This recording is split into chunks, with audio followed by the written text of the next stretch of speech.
Over the past 40 years, the personal computer and the internet have become deeply embedded in everything we do. It is hard to imagine many tasks that are not facilitated or improved by either of these media, and this video is more than likely being watched right now on an internet-connected computer. However, the degree to which digital technology has merged with our lived experience has been considered invasive and overwhelming. Media critic Jennifer Kirby summarizes our current era as a time where mobile technologies and wireless connectivity have increased our proximity and attachment to the virtual world. Many anxieties exist regarding online safety, surveillance, and criminality. Over the past decade or more, an innovative form of cinema has emerged that examines the world of the computer and the internet without leaving the confines of the computer screen. This form is called Screenlife. Coined by Russian filmmaker Timur Bekmambetov, who's considered its pioneer, Screenlife is a style of visual storytelling that depicts events as if they are taking place entirely on a computer screen. Emerging from our current era of online ubiquity and almost constant reliance on technology, Screenlife is uniquely poised to address these themes whilst demonstrating an astounding degree of cinematic innovation and ingenuity.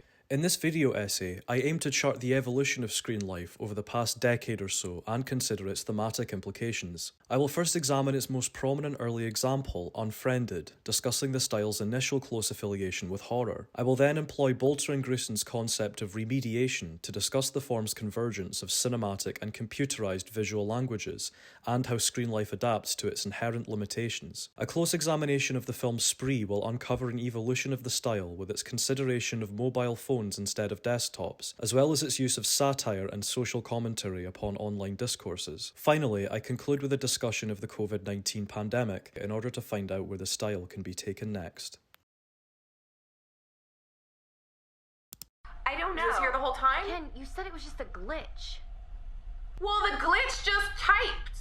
In order to get a sense of what Screenlife films are concerned with theoretically, it is useful to consider how the style emerged from the established genre of horror, particularly the experimental subgenre of found footage. A style with many recent and prominent examples, found footage films place digital cameras in the hands of their protagonists and are typically presented in a pseudo-documentary format. Initially, Screenlife movies struggled to distinguish themselves as a style separate to found footage, and even today the two are frequently discussed in tandem. There are several valid reasons for this conflation. Both styles have become increasingly popular post-2000 as the parallel emergences of digital video and screen recording software facilitated their production. They both harness new technology to tell new kinds of stories. Both forms also utilize the power of point of view. The spectator is always aligned with the protagonist's viewpoint and their subjective gaze is given to us. We can only see what they can see and are at the mercy of what they choose to capture with their device. However, confining Screenlife to a single genre or style would severely limit its potential. Bekmambetov himself conceives of Screenlife like this. It's not a genre,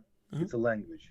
Because there you go. You can use this language to tell stories of any genre. Nevertheless, the question remains, what attracted Screenlife towards horror in order to lay down its roots? As a genre which has always attempted to give form to the most extreme and sickening types of human fear, it was only natural for filmmakers to explore the internet as a fertile site of a new type of horror. The 2014 film Unfriended is a perfect example of how the computer screen can innovate upon a tried and true genre. Not only did its release launch Screenlife into mainstream consideration, but the film embodies and typifies the tropes of its style in a way not dissimilar to what the Blair Witch Project did for found footage. In much the same way that some of our most iconic horror films depict psychic attacks on our homes and our bodies, our physical privacy, Unfriended explores attacks on digital privacy and comments on the dangers of sharing too much, resulting in a response to a thoroughly contemporary set of social conditions. It utilizes the familiar horror tropes of haunting, possession, and invasion, recontextualizing them in a digital space. Unfriended follows a Skype call between a group of high schoolers who are digitally tormented by the vengeful spirit of a dead classmate. This classmate committed suicide after embarrassing videos of her were posted online, with each of the characters contributing to her misery in some way. The film was quite timely when it released, when the discourse surrounding teenagers' increasing use of Facebook and the rise of cyberbullying were major concerns. Like a lot of Screenlife films, Unfriended provides social commentary on these issues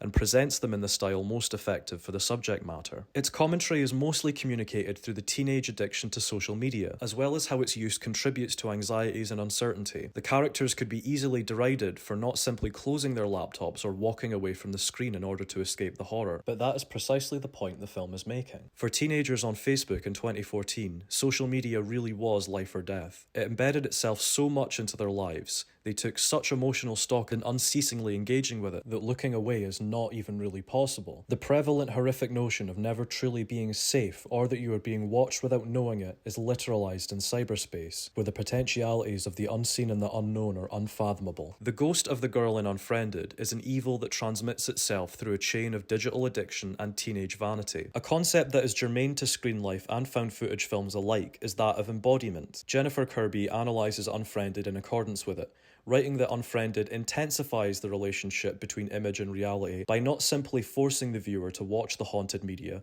but trapping the viewer in the embodied position of the computer user for the entire duration of the film. In other words, we are aligned with the characters in that we are just as unable to look away as them. The ultimate violation comes at the end of the film, when the dead girl's ghost slaps the laptop shut and assaults the protagonist, leaping towards the camera before an abrupt cut to black. This development serves not only as the final big scare of the film, but also shatters the film's diegetic world by making the threat corporeal, as something that doesn't just exist digitally. The explicit recognition or distortion of the diegetic world is an idea that some screen life films employ to metafictional ends, which exposes the whole style as a construction. As it remains today one of the most popular and widely known screen life films, Unfriended contributes greatly to the development of screen life's voice, as well as its origins in the horror genre. Oh. No, look over there. Look over there. Okay. All right.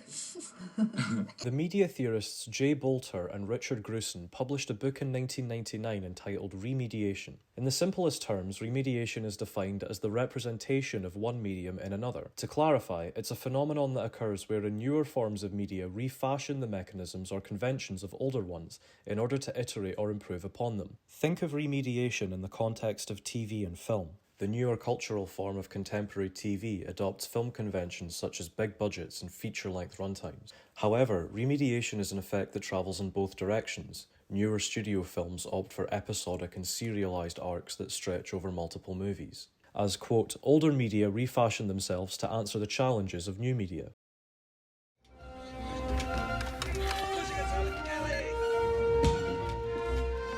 It's a Unix system. When the computer came into general use in the 1980s and 90s, contemporary films were quick to depict their ubiquity, with a lot of notable sci-fi films centering the plot around their use. However, their depictions were still contained within the traditional mode of cinematic production. The computer screen was not yet being mimicked. Around this time, film production was also revolutionizing itself by remediating computing processes such as computer-generated imagery. However, it took a long time for the inverse remedial effect to occur. The presence of computers in cinema was undeniable, but where was the cinema in the computer? In Bolter and Gruson's terms, and also bearing in mind Beckman-Betov's contention of screen life as a language then, screen life emerges as a cinematic form which remediates the newer visual language of the computer operating system into the older medium of cinema. It is an articulation of the convergence between the computer screen and the cinema screen, borrowing freely from the visual languages of each. Due to its staunch adherence to the confines of a computer window, screen life is an essentially restricted form. It is not able to simply cut away to another omniscient camera, neither can it display information that is hidden from its protagonist/operator. To amend this issue, these films remediate the hallmarks of computer operating systems to retrofit established cinematic conventions. Take, for example, how a film might introduce diegetic music, a song that the character is contextually hearing.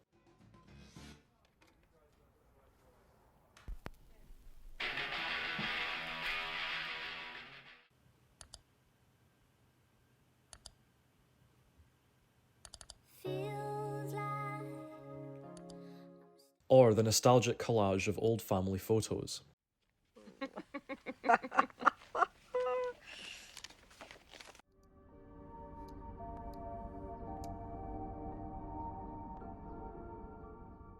In a screen life horror like Unfriended, latency, buffering, or other connectivity issues are used as a shorthand for suspense.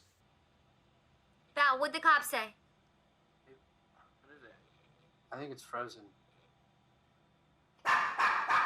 All of these examples reinforce how the computer is used in film. Furthermore, these signals can also clue us into character details, as some windows offer brief glimpses that help us get to know the protagonists. from the Spotify playlists that tell us of a character's interests to the cluttered desktops of messy teenagers. To borrow another term from remediation, the visual environment of the computer screen is one defined by hypermediacy, which is when visual media borrow from and collage other forms of media in an explicitly constructed way. The computer itself is an inherently hypermediated object, a multi-purpose tool that aims to be the stand-in for, and in some cases has completely obsoleted, countless other tools. But to take it further, hypermediacy is also apparent in the computer's typical multi-windowed setup, which can offer many different viewpoints at once. Bolter and Grusin write that, quote, "The multiple representations inside the windows, text, graphics, and video, create a heterogeneous space as they compete for the viewer's attention.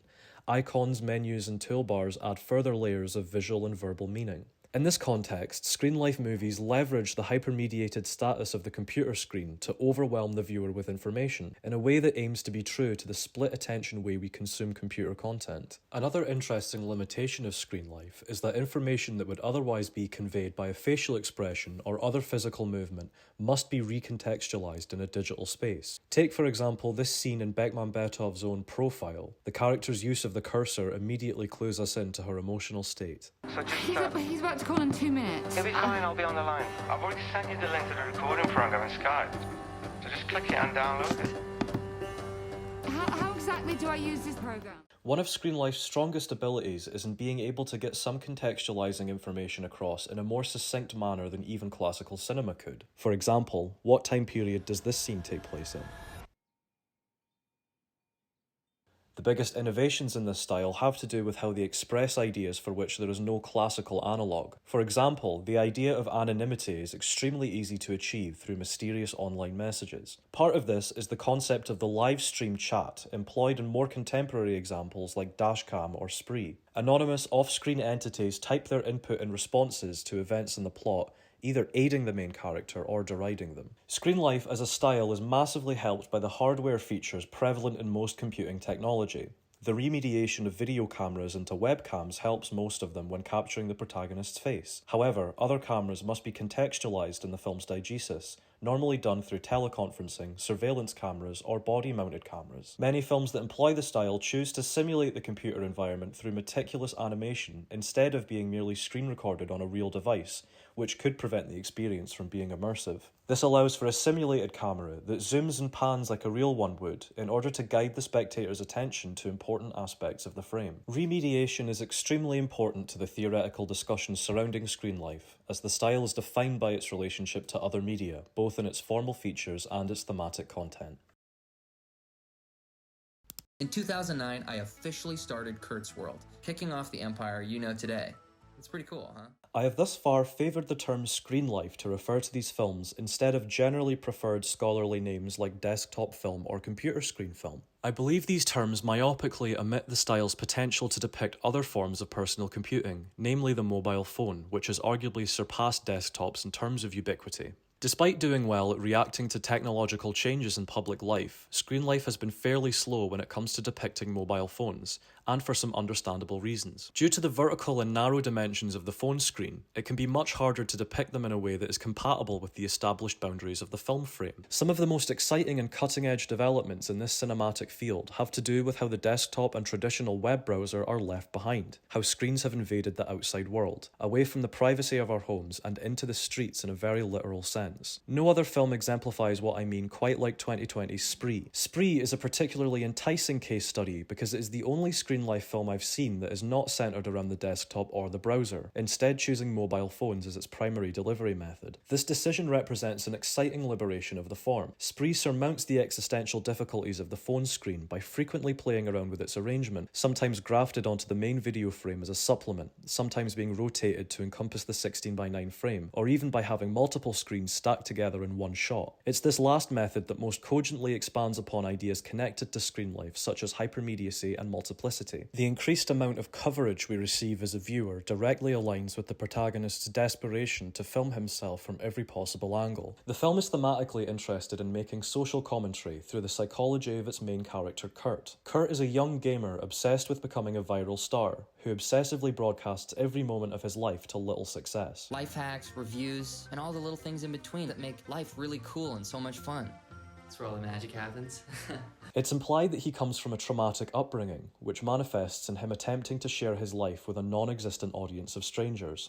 If you're not documenting yourself, it's simple, you just don't exist. In a desperate bid to gain recognition, he decides to go on a rampage, killing the passengers who ride in his spree and live streaming it to the internet. Kurt's enjoyment of video games seems to have led him to struggle in distinguishing it from real life. To give this some theoretical grounding, consider the concept of gamification. Bo-yeon Kim defines gamification as transferring some of the positive characteristics of a game into something that is not a game, thus gamifying. Not only is gamification its own form of remediation, Kim argues that the era of social media is particularly receptive to the idea, as apps increasingly use gamification strategies to keep users addicted to their ecosystems. Uber, the app that Spree most closely resembles, has been cited as an example of manipulative gamifying tactics, such as rating systems, tipping, and statistical breakdowns of trips, to encourage both drivers and riders to engage closely with the app. Not only does Kurt think that grinding away at the game of social media will eventually pay off for him, but his disillusionment with reality increases as he treats his killing spree like a video game. I just got like the most epic fucking kill ever, it was a triple KO! He giggles in delight as he is chased by the authorities, akin to a game of Grand Theft Auto, his wanted level increasing as he evades police capture in increasingly unbelievable ways. This sequence uses camera angles that are reminiscent of first-person driving simulators like Gran Turismo. At one point, the car flips over and we are certain of his demise, only for him to reappear as if he is simply respawned. Spree goes further than its contemporaries in providing social commentary, as it depicts a far wider and more internet-addicted society. It deals with far more modern and dangerous online discourses, including hyper-niche internet microcultures. Some of these include the ecosystem of gaming live streams, the so-called cancel culture,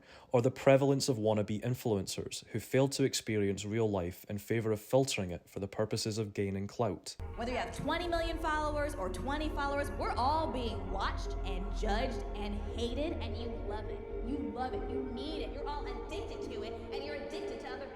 Spree is an excessively hyper-mediated film which draws from a huge amount of sources in the context of its world to depict the action, including the interfaces of mobile apps, CCTV cameras, and the characters' live streams. It is a complex and addled web of multimedia sources. The film's most impressive textual flourish comes at the very end. Kurt is disposed of, yet has been turned into a hero in certain radical internet circles. Compare the opening and closing shots of the film. Hey guys, what's up? It's Kurt here from Kurt's World. Hey guys, what's up? It's Kurt here from Kurt's World. The entirety of what we've just seen is revealed to be a linear supercut of Kurt's Spree compiled by an obsessed fan. In doing so, Spree is in turn revealed as a film within a film. It's about how fundamentally evil men like Kurt are idolized and reframed as martyrs by these internet microcultures, who learn all of the wrong lessons from him. Spree is a film that seems to cast off all sorts of prior restrictions. Its ending only reinforces its strong efforts as a cautionary tale against internet life taken to its extremes, as well as one which significantly evolves the language of screen life.